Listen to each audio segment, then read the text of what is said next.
Assalamualaikum warahmatullahi wabarakatuh. Kami dari kelompok 3 mata kuliah usaha dan ekonomi kreatif. Di sini kami akan mempresentasikan hasil bisnis kelompok kami dari awal prosesnya hingga ke hasil penjualannya. Sebelum itu, izinkan saya untuk memperkenalkan anggota-anggota yang ada di dalam kelompok 3. Yang pertama ada Agil Maulana Akbar dengan NIM 2004063. Kemudian yang kedua ada saya sendiri yaitu Helmi Rahmawan dengan NIM 2001487. Kemudian yang ketiga ada Aulia Wijayanti dari MKM. Dan yang terakhir ada Gusti Madian Putra Yudiantono dari MKM.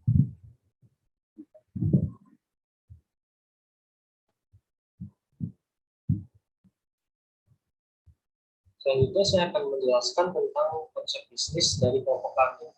Di sini kami mengusung konsep makanan cepat saji, namun tetap memperhatikan kesehatan setiap makanan yang dibuat. Sesuai dengan kebutuhan milenial saat ini, yaitu makanan cepat saji yang sehat dan dikemas dengan modern. Adapun menu dari produk-produk bisnis kami ada dua. Yang pertama adalah Japanese fried kwetiau dan yang kedua adalah spaghetti bolognese.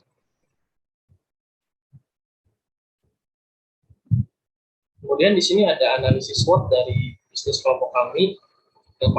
Yang pertama dari strength, yang pertama konsep bisnis yang unik dan menarik. Kemudian yang kedua menjual makanan sehat dan terjangkau. Kemudian yang ketiga bahan dasar alami tanpa pengawet dan bahan baku yang mudah didapat. Kemudian weakness-nya kesulitan dalam produksi dan makanan tidak dapat bertahan lama. Kemudian opportunities-nya makanan dapat terjual dengan mudah, kualitas komposisi makanan yang sehat untuk seluruh usia, dan harga yang bersaing dan bisa dijangkau oleh kalangan manapun.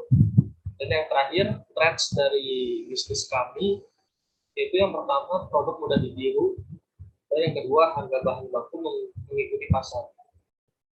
Mungkin sekian yang dapat saya sampaikan. Terima kasih. Selanjutnya akan dilanjutkan oleh teman-teman kelompok 3 yang lain.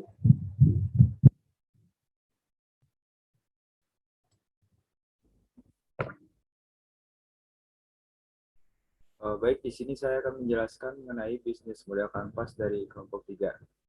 Uh, Bisnis model kanvas sendiri merupakan strategi manajemen yang disusun untuk menjabarkan ide dan konsep sebuah bisnis ke dalam bentuk visual yang terdiri dari 9 elemen. Nah, yang pertama ada key partners.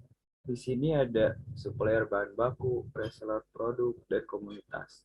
Lalu untuk key activities, membuat resep standar, menyusun RAB, survei harga pasar, mempromosikan produk di sosial media, membeli bahan baku, mencari pelanggan, updating makanan yang sedang hype. Lalu ada produksi, packaging, dan distribution. Selanjutnya ada key resources. Di sini ada alat masak, alat seperti komputer, handphone, dan transportasi. Lalu ada website atau sosial media. Selanjutnya ada value propositions. Di sini ada makanan dengan bahan yang berkualitas, lalu varian menu yang kekinian dan unik, ada harga yang dapat bersaing di pasar, produk cepat didapatkan di tangan konsumen, jenis makanan sehat dengan harga yang terjangkau. Selanjutnya ada consumer relationships, ada Instagram, WhatsApp, diskon jasa, pembelian produk, lalu ada komunitas MBKM. Selanjutnya ada channels. Channels di sini ada sosial media berupa Instagram, TikTok, dan lain-lain.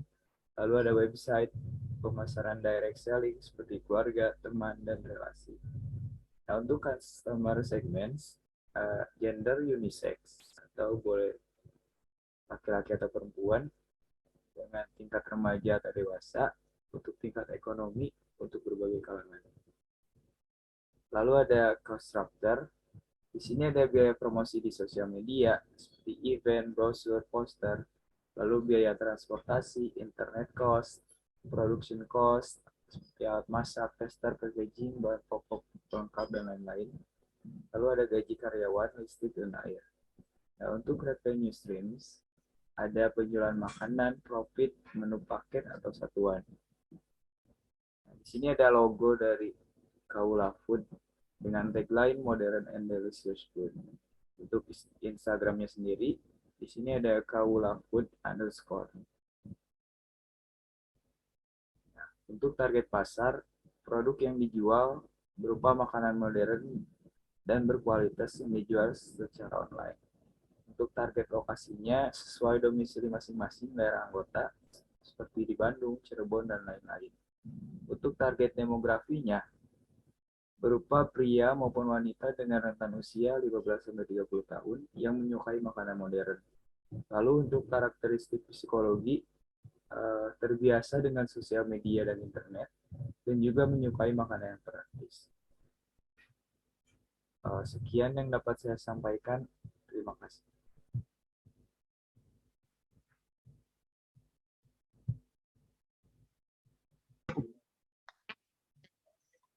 Baik, selanjutnya adalah materi tentang target usaha, di mana terdapat 4 jenis ataupun 4 kali kami menargetkan penjualan dalam usaha kami.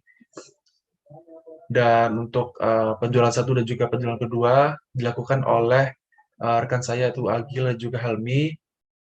Dan penjualan 1 dan 2 ini dilakukan pada Minggu di tanggal 13 Desember 2021, di mana untuk penjualan 1 atau penjualan pertama itu dengan menu kue goreng Jawa, kami menargetkan dengan penjualan yaitu sebesar 10 packs dengan target laba yaitu Rp25.400. Lalu untuk spaghetti bolognese, kami targetkan sebesar 10 packs terjual dengan target laba yaitu Rp25.200.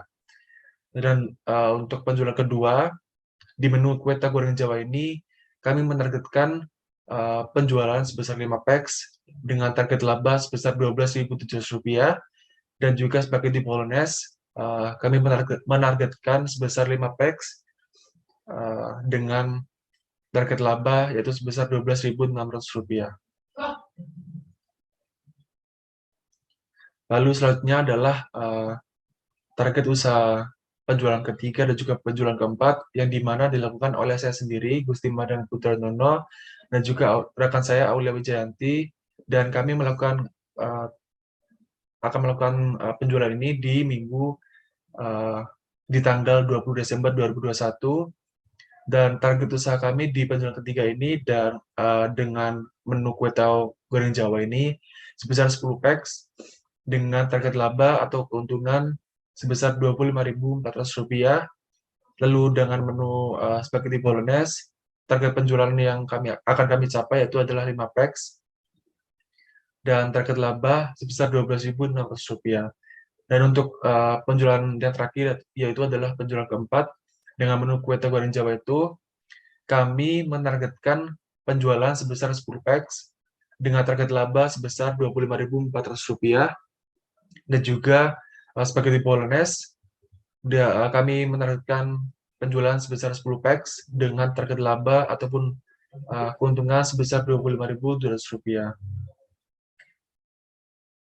Nah, lalu dari total keseluruhan apa yang kami rencanakan ataupun apa yang kami targetkan dalam penjualan kami nanti, terdapat laba ataupun keuntungan dari seluruh rencana ataupun target usaha kami ke depannya, yaitu sebesar Rp164.500.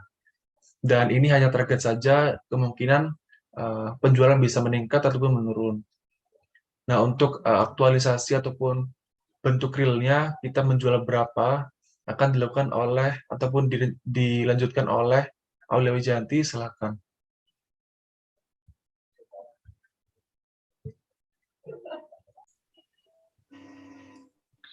Baik, di sini saya akan menjelaskan hasil penjualan dari kelompok kami. Di sini kami menjual kegiatan ini dilakukan 2 kali. Yang pertama pada tanggal 13 Desember tahun 2021 dan tanggal 20 Desember 2021. Nah, di sini kami membagi 4 penjual, yaitu yang terdiri dari Helmi, Agil, Aulia, dan Gusti. Nah, penjualan pertama ini dilakukan oleh Helmi yang menghasilkan penjualan dari kue tiaw goreng 10 pack dengan hasil labanya 25.400. Kemudian spaghetti bolognese-nya dia dapat menjual 10 pack penjualan dengan menghasilkan laba bersihnya 37.800, dan penjualan kedua yang dilakukan oleh Agil dapat menjual makanannya sebesar 5 pack dengan menghasilkan laba bersihnya 12.700, dan spaghetti bolognese-nya dapat menjual 5 pack dengan menghasilkan laba bersih atau keuntungannya 12.600. Selanjutnya yaitu penjualan ketiga dan keempat. Di sini penjualan ketiga dan keempat dilaksanakan pada tanggal 20 Desember tahun 2021 yang dilakukan oleh Gusti dan Aulia. Nah, pada penjualan ketiga ini dilakukan oleh Gusti dengan dapat menjual 10 pack kue tiaw goreng yang dikalikan 26.000, itu merupakan harga dari kue tiaw goreng sendiri dengan menghasilkan laba bersih atau keuntungannya 25.400. Kemudian spaghetti bolognese-nya dapat menjual 15 pack sehingga menghasilkan laba bersih atau keuntungannya 37.800. Nah, yang keempat di sini saya sendiri, Aulia, menjual kue tiaw goreng dapat menjual 15 pack dengan mendapatkan laba bersih atau keuntungannya 37.710, dan spaghetti bolognese-nya 15 pack sehingga mendapatkan laba bersih atau keuntungannya 37.800. Nah, dari beberapa penjualan tadi yang telah dilaksanakan, kami dapat menyimpulkan laba bersih keseluruhannya mendapatkan Rp293.910. Selanjutnya, evaluasi dari kelompok kami, kerjasama antar anggota sudah cukup baik, bisnisnya sudah berjalan dengan lancar, bisa dilihat dari hasil penjualan melebihi dari target usaha kelompok kami. Seperti yang tadi sebelum sudah dijelaskan oleh rekan saya Gusti yang menjelaskan beberapa target yang kami planningkan setiap setiap penjual yang akan menjual produk atau bisnis kami ini, dengan hasil yang telah saya jelaskan tadi, hasil penjualannya itu lebih daripada target yang sudah diplanningkan. Jadi kami menyimpulkan bahwa bisnis atau usaha yang telah kami lakukan ini sudah cukup baik walaupun tidak maksimal karena memang keadaan yang tidak memungkinkan kami semua untuk berjualan sama-sama offline dan melakukan bisnis ini dengan lebih maksimal. Namun kami tetap mengapresiasi apapun yang telah kami lakukan karena hasil dari bisnis kami sudah cukup baik dengan target laba keseluruhannya 164.500 dan laba bersih keseluruhan Rp293.910, sehingga dapat dikatakan laba bersih keseluruhan dikurangi target laba keseluruhan total Rp129.410. Mungkin itu saja yang dapat saya sampaikan dari presentasi kelompok kami pada hari ini. Kurang lebihnya kami mohon maaf. Wassalamualaikum warahmatullahi wabarakatuh.